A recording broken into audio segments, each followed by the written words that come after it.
ناظرین، بات اس موضوع پہ ہو رہی ہے کہ ایک سے زائد شادی کی بحث جو پچھلے ہفتے پنجاب اسمبلی سے شروع ہو کے ایوان وزیر اعظم تک پھیل گئی آج کی تاریخ تک، تو ایسا کیوں ہوا؟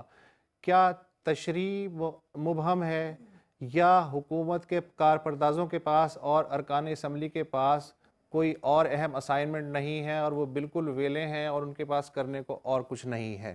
میرے ساتھ اس وقت موجود ہیں سندھ ہائی کورٹ کی پہلی سابق خاتون جج ہونے کا اعزاز آپ کو حاصل ہے، جسٹس ریٹائرڈ باجدہ رضوی، جو قومی کمیشن برائے خواتین کی چیئر پرسن بھی رہ چکی ہیں۔ ویلکم ٹو دا شو۔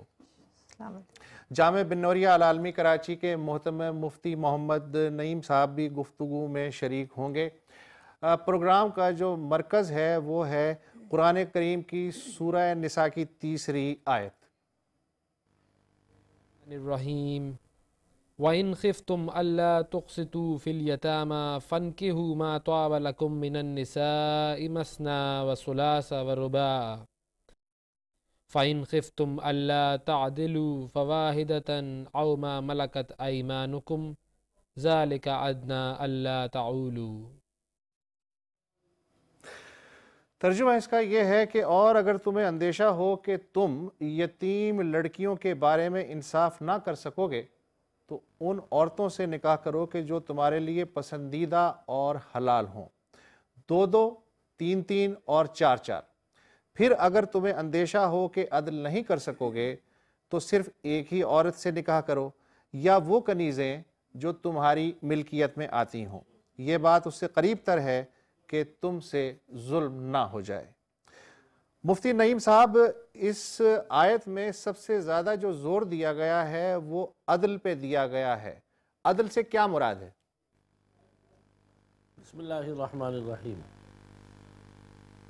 آپ نے جو نکاح کے متعلق آج کل یہ مسئلہ چلا ہوا ہے قومی اسمبلی میں بھی اور صوبائی اسمبلی میں بھی، تو اس سلسلے میں کچھ باتیں کرنی تھی۔ ایک بات تو یہ ہے کہ ایک سے زائد نکاح کرنا شرعی اعتبار سے اس کا کیا حکم ہے۔ دوسری بات جو آپ نے فرمائی عدل کی، کہ عدل کی تعریف کیا ہے۔ تیسری بات یہ ہے کہ نکاح آیا سنت ہے، فرض ہے یا واجب ہے، اس کی مختلف صورتیں ہیں۔ حضور اکرم صلی اللہ علیہ وسلم نے فرمایا النکاح من سنتی، نکاح میری سنت ہے۔ یہ عام حالات کے اندر فرمایا کہ سنت ہے، لیکن بعض حالات کے اندر یہ نکاح کرنا جائز ہی نہیں۔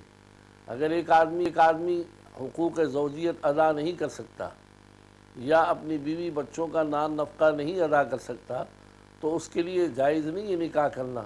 نبی علیہ الصلوۃ والسلام کے پاس ایک صحابی آئے، آپ نے پوچھا تمہارے پاس نان نفقے کی گنجائش ہے؟ انہوں نے کہا نہیں، میرے پاس گنجائش نہیں ہے۔ آپ نے فرمایا کہ پھر تمہارے لیے نکاح نہیں کرنا ہے، تمہیں چاہیے کہ تم روزہ رکھو، اس لیے کہ روزہ بھی آدمی کی شہوت کو ختم کرتا ہے۔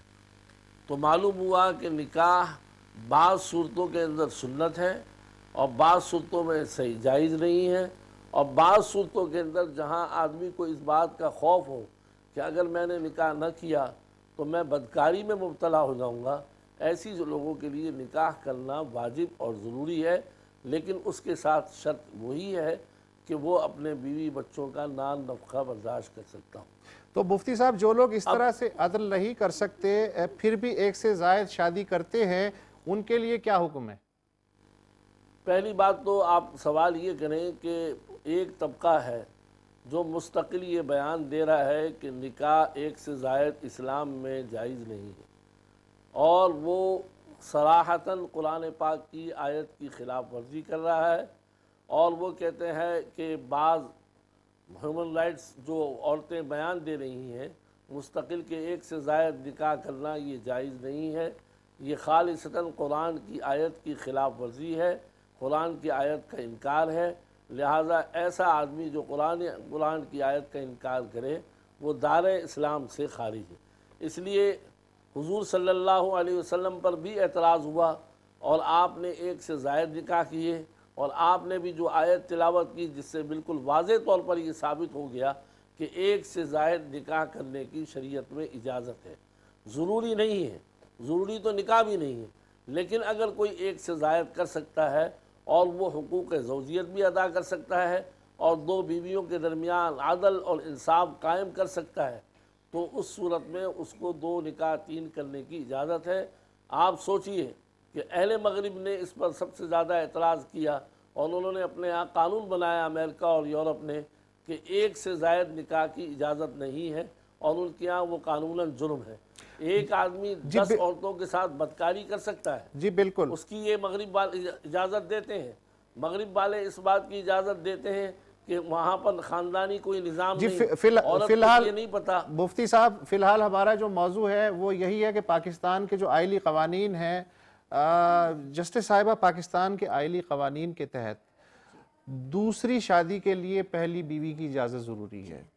اگر وہ اجازت نہ دے یا بعد میں کہہ دے کہ اس سے جبراً اجازت لی گئی، تو پھر اس کے لیے بھی کوئی سزا ہے یا کوئی سزا نہیں ہے؟ دیکھیے بات یہ ہے کہ ایک تو جو مفتی صاحب کہہ رہے تھے، جی غالباً شری رحمان کا جو بیان تھا اس پہ وہ کہہ رہے تھے، تو شری نے جو کہا وہ اس لحاظ سے صحیح ہے کہ ہمارے ملک کے قانون میں یہ چیز دی ہوئی ہے کہ آپ ایک شادی کریں گے اور اگر دوسری کرنا چاہیں تو یا تو پہلی بیوی سے اجازت لیں یا پھر آپ کاؤنسلر کے پاس اپلیکیشن دیں اور اس میں وجوہات دیں کہ آپ دوسری شادی کیوں کرنا چاہتے ہیں۔ جی تو اس لحاظ سے شری رحمان بالکل صحیح کہہ رہی تھی کہ ہمارے ملک کا قانون یہ ہے کہ پہلی بیوی کی اجازت لیں یا پھر کاؤنسلر کی اجازت لیں۔ دوسری چیز جو انٹرپریٹیشن قرآن کا آتا ہے، ٹھیک ہے، جو قرآن کا انٹرپریٹیشن ہے اس میں بھی لوگوں کے الگ الگ انٹرپریٹیشن ہے اور الگ الگ خیالات ہیں، لیکن یہ کہ بعض حالات میں اللہ میاں نے قرآن میں جو لکھا ہوا ہے کہ آپ دوسری یا تیسری شادی کر سکتے ہیں، وہ اجازت دی گئی ہے، لیکن اس اجازت میں جو کنڈیشن ہے، جیسے کہ آپ نے شروع میں پوچھا عدل کی، جسٹس کی، تو سوال یہ ہے کیا آپ 2 اور 3 بیویوں کے بیچ میں، ٹھیک ہے آپ نے دونوں کو گھر دے دیا، آپ نے دونوں کو دنیا کی چیزیں دے دی، مگر کیا آپ ایموشنل طریقے پہ یا دوسری چیزوں میں آپ 2 کے ساتھ انصاف کر سکتے ہیں؟ ایک کالر ہے، اصل کنڈیشن ایک کالر ہے پنڈی سے، خواجہ نام بتایا جا رہا ہے۔ جی خواجہ صاحب۔ السلام علیکم۔ وعلیکم السلام۔